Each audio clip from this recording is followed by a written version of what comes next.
another area, another security network in need of repair.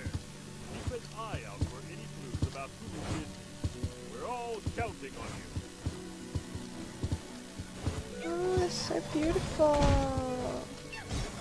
So pretty. Ah!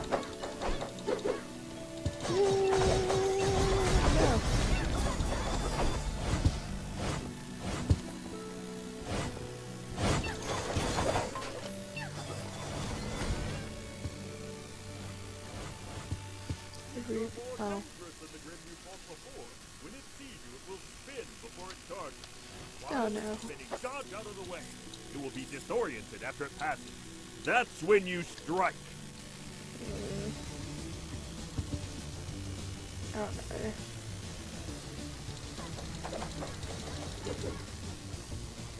I.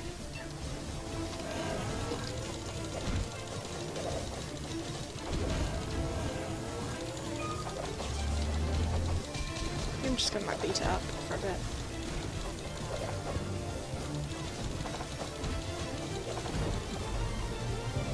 Oh. I found out how to do it.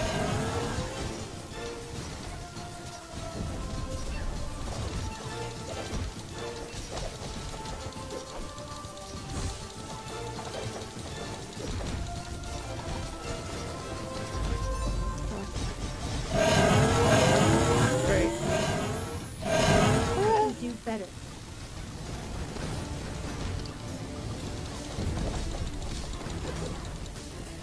Should have seen that coming a little bit.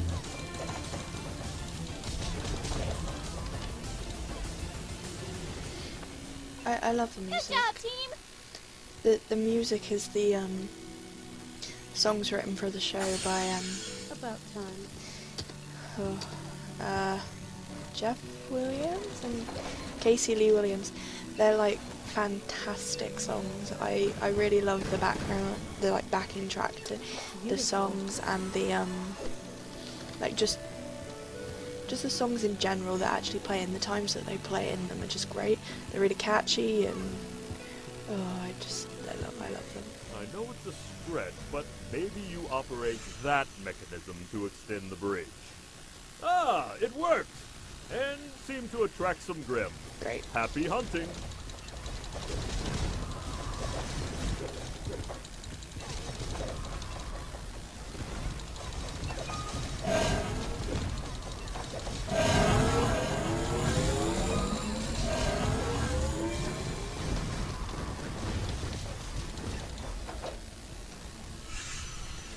Oh, there's 4 waves again. Ugh. I don't like the waveness of it though. I think I'm very opposed to that type of way of gaming, is waves upon waves upon waves of the same thing just coming at you, and because it's just repeated. I think like, well, this game is like a repeated of itself just in different settings and a different objective, but it's like just wave after wave after wave. And although it's good because you get to like watch them fight and you get to see all the movements and animations that are made for them, it's very... I want to use the word repetitive, but that's exactly what I'm not trying to say, because I've already said it like 50 million times right in that sentence. But it is very much... It can be quite daunting, seeing the same thing over and over again.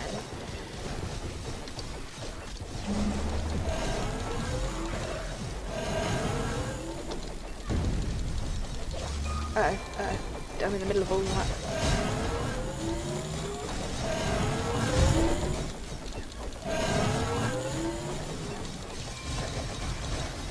It's just like a little festival. But I love how like the blood of the animals is actually petals, so, because it at the beginning of it take it your was time, why don't you? it was like a it's sort of children kind of esque show. It's not anymore, but it has the feel of it, so they can't, and it's a lot more poetic if the blood is flowers, because it's ruby rose, and they're roses that are cool, like rose petals.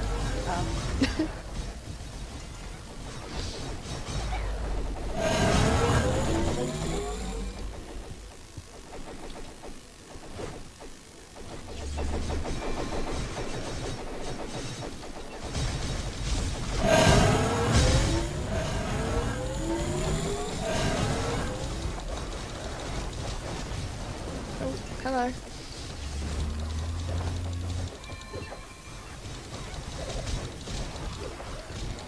I also love how when they swing their swords, you've got the light that comes off them. Like with Ruby, you have the like red scythe light of it, and then with Blake, you have the like pinkish thing. It's quite lovely. I wonder if you could just stay out there and shoot. Or would they come and get you? Yeah, they would come and get you.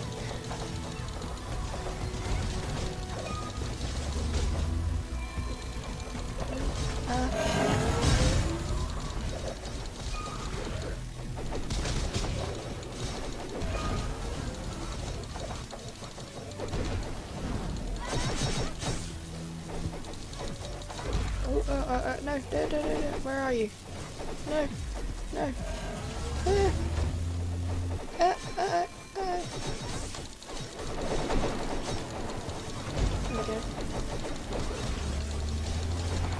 I do love the art style of it though. The concept art that everyone saw before the game actually came out was just amazing, and I think they've managed to replicate it quite well in the actual world.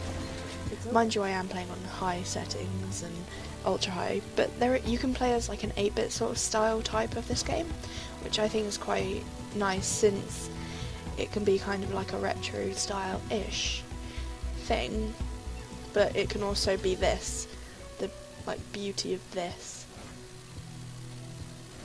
It's very nice. Just as I thought, more sabotage from our friend with the symbol. But those cages... Was someone trying to capture Grimm? I don't like the looks of this. How about?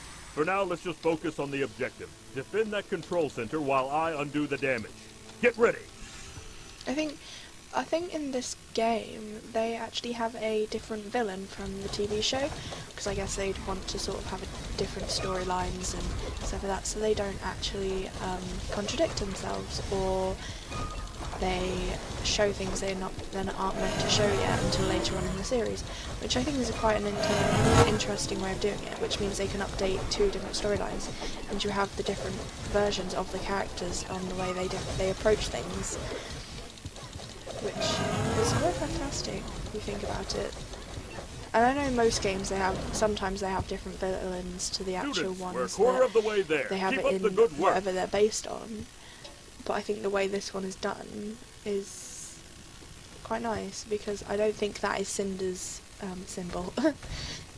It looks more like a sciencey symbol than a magic or being symbol with dust and stuff. And then it's not the Schneidus company, which is Weiss's like father's company, because that would be Weiss's team. That would be Weiss's symbol. And it's not. Oh, we should probably go help that.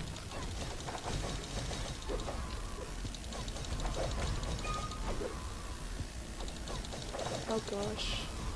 Well, it's not going down too fast. I mean, we're on wave 2 and it's barely halfway, so...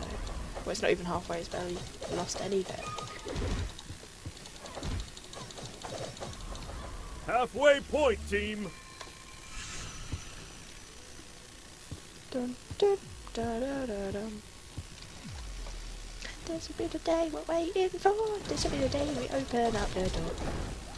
Are you ready for revolution? Are you ready for revolution?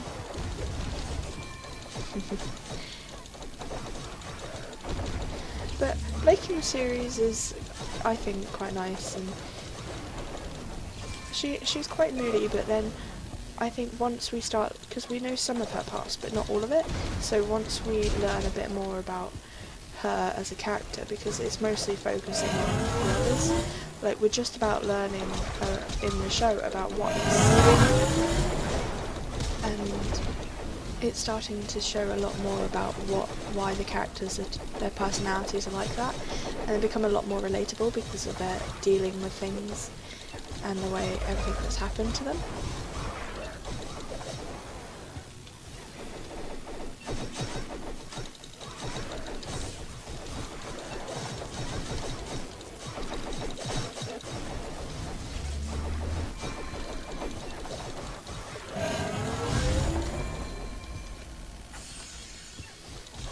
It seems like I can't revive anyone today.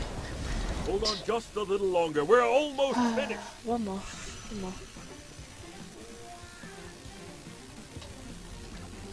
Oh, hello.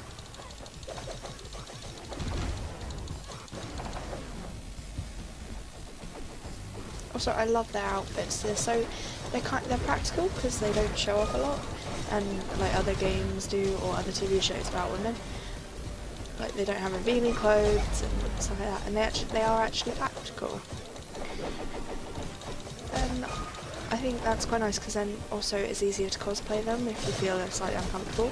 Which the RWBY cosplayers are fantastic because they make the weapons and that the people have, and it's just great.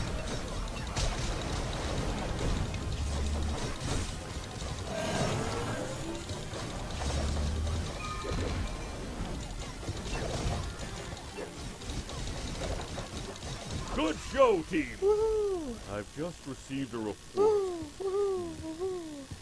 That's right. The symbol we've been seeing belongs to Merlot Industries. It's an old research and development corporation, far before your time. The company was crippled by the collapse of Mountain Glen, where they lost their primary facility and chief staff members. They never recovered from the incident and eventually shut down. Which begs the question, why is their technology suddenly popping up in the Emerald Forest? I've never been one for riddles and history. More of a man of action, if I do say so myself. But I think I know someone who can help. Onward to victory! I'm trying to think of who plays him because to me it really sounds like Ryan Haywood from Achievement Hunter, and I think it might be him.